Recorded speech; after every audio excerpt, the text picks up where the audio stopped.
கடவுள் என்னும் முதலாளி கண்டெடுத்த தொழிலாளி விவசாயி விவசாயி.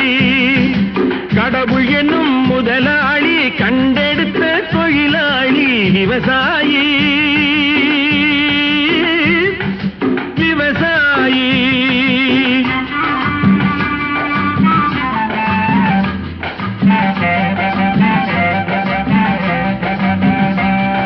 முன்னேற்ற பாதையிலே மனச வைத்து முழு மூச்சாய் அதற்காக தினம் உழைத்து மண்ணிலே முத்தெடுத்து பிறர் வாழ மண்ணிலே முத்தெடுத்து பிறர் வாழ வழங்கும் குணமுடையோன் விவசாயி விவசாயி.